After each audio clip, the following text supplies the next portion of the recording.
여러분 안녕하십니까? 3월 4일 금요일 CJB 아침 뉴스입니다. 어제 새벽 전격적으로 안철수 후보와 단일화한 국민의힘 윤석열 후보가 사전투표를 하루 앞두고 세종시를 찾아 막판 유세전을 펼쳤습니다. 윤 후보는 이재명 후보와 민주당이 거짓과 위선으로 또 국민을 속이고 있다며 투표로 자유민주주의를 복원해달라고 호소했습니다. 주용관 기자입니다.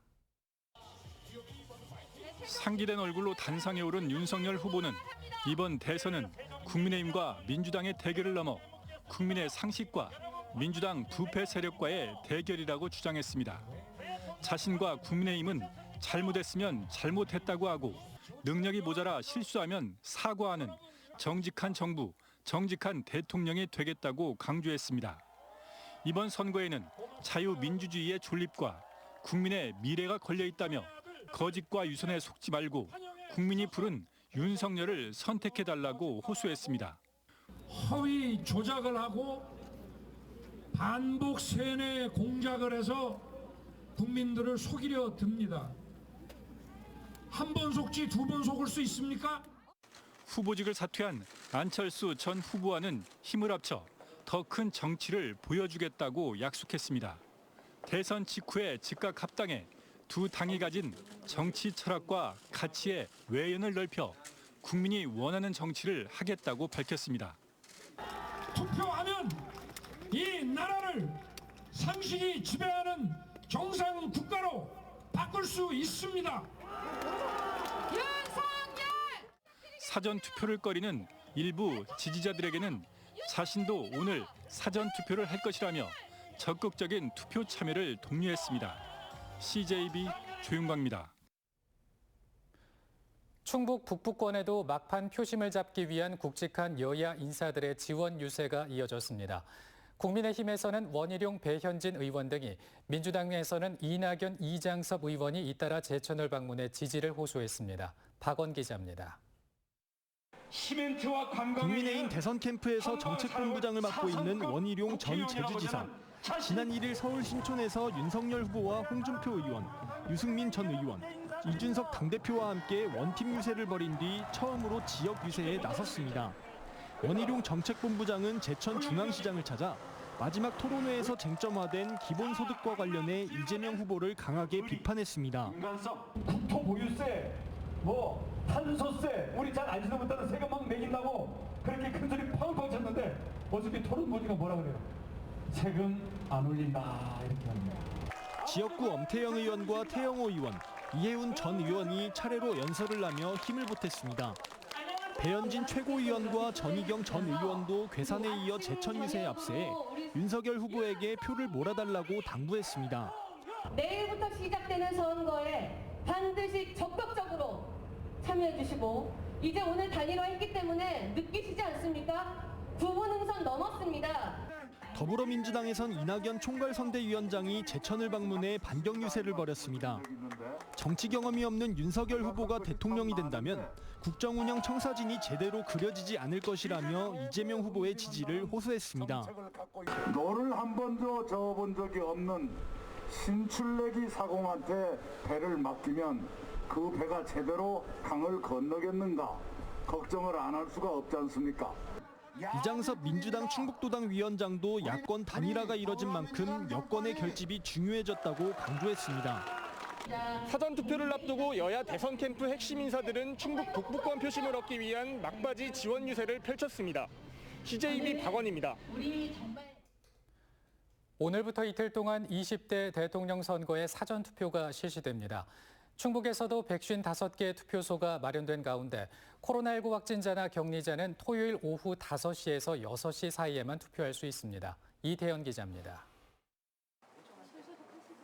충북에 설치된 사전투표소는 155개로 오전 6시부터 오후 6시까지 투표가 가능합니다. 사전투표는 본투표와 달리 신분증만 지참하면 주소지에 상관없이 투표소 어느 곳에서도 투표에 참여할 수 있습니다. 신분증은 사진이 부착된 주민등록증이나 운전면허증 등이 인정되며 신분 확인 과정에서는 잠시 마스크를 내려 선거 사무원에게 얼굴을 보여줘야 됩니다.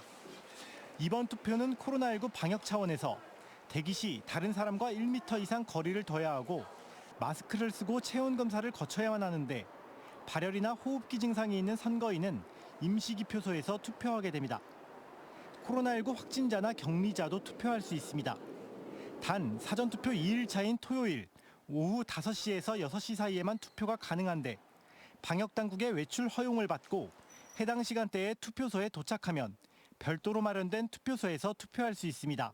체온이 37.5도씨 이상이거나 호흡기 증상이 있는 일반 선거인께서는 다른 선거인과 동선이 구분된 임시기표소에서 투표를 하시게 되고요. 코로나19 확진자도 유증상자 임시기표소 외에 별도의 임시기표소에서 투표를 하실 수 있습니다. 청주시 상당구 유권자들은 국회의원 재선거 사전투표도 할 수 있습니다. 한편 선거관리위원회는 투표소 내에서는 인증샷을 찍을 수 없고 투표지를 촬영하는 경우 2년 이하의 징역 또는 400만 원 이하의 벌금에 처해질 수 있다며 주의를 당부했습니다. CJB 이태현입니다. 대학들도 새학기를 시작했습니다. 하지만 분위기는 대학마다 사뭇 다른데요. 올해 신입생 등록률 때문입니다. 청주 지역 4년제 대학과 교원 양성대학은 사실상 100% 모집에 성공한 반면 군 지역 대학은 존립을 걱정할 처지가 됐습니다. 진기훈 기자입니다. 신입생 등록률을 높이기 위해 지난달 하순 마지막 추가 모집에 나선 도내 대학들의 희비가 엇갈렸습니다. 청주권 대학들은 선방한 반면 군 지역 대학들은 고전했습니다. 충북대는 미등록 인원이 단 2명으로 100%에 가까운 등록률을 기록했습니다. 청주대는 등록률 99.7%로 지난해보다 1%포인트 상승했고 서원대도 미등록 인원이 단 1명에 그쳤습니다. 청주 교대와 교원대는 등록률 100%를 기록해 교원 양성대학의 인기를 다시 한번 확인했습니다. 하지만 청주권을 벗어나면 사정이 달라집니다. 영동의 유원대의 경우 지난해 82%에서 올해 78%로 소폭 하락했고 괴산 중원대는 지난해 98.4%의 등록률을 기록했지만 올해는 84%로 14%포인트 넘게 떨어졌습니다. 음성 극동대는 2020년 99.15%의 등록률을 보였지만 지난해 68.49%로 뚝 떨어지더니 올해는 63.83%를 보였습니다. 학령 인구 감소에 따른 정원 미달 사태가 일부 군 지역 대학부터 심화되며 지역 대학들의 양극화 현상도 심해지는 양상입니다. 일단 데이터로만 보면 일단 뭐 학령 인구 감소가 좀 많이 있으니까 체감은 없다고 볼 수는 없겠죠. 또 충청대와 보건과학대, 대원대 등 도내 대부분 전문대들도 70%대 등록률에 그치며 신입생 확보에 어려움을 겪었습니다. 예전부터 예견됐던 것이죠. 정부가 방치하고 있었고 그 지방자치단체가 방치하고 있었고 등록금에 의존하는 이런 구조 속에서는 생존의 위기 상황도 이제 맞이할 수 있다. 고질적인 미충원 문제, 양극화 현상까지 겹친 지역 대학 상황에 보다 근본적인 대책 마련이 절실합니다. CJB 진기훈입니다. 소방청은 어제 충북도청 회의실에서 국립소방병원 충청북도 진천군 음성군과 국립소방병원 재정 지원과 관련한 업무 협약을 체결했습니다. 이에 따라 국립소방병원 건립에 충북은 50억 원, 진천군은 40억 원, 음성군은 110억 원의 재정 지원을 약속했습니다. 국립소방병원은 음성군 맹동면 4만 제곱미터 부지에 국비 1,432억 원을 투입해 300병상 규모로 건립되는 종합병원으로 오는 2025년 6월 개원 예정입니다. 청주 우암산 둘레길 조성 사업이 토지 보상을 거쳐 이달 말 첫 삽을 뜰 것으로 보입니다. 이 사업은 3.1공원에서 어린이회관 4.2km 구간을 일방 통행으로 줄이고 대신 보행로를 넓혀 걷기 명소를 만드는 것으로 도비 75억 원과 시비 25억 원 등 100억 원이 투입됩니다. 우암산 둘레길 조성 사업은 내년 6월 준공 예정입니다. 단양군이 2022 대한민국 최고 경영대상 시상식에서 문화관광 경영부문 5년 연속 대상을 수상했습니다. 올해로 7회째를 맞는 대한민국 최고 경영대상에서 단양군은 체류형 관광도시 기반과 다양한 미래성장 동력 산업 창출 부분에서 좋은 평가를 받았습니다.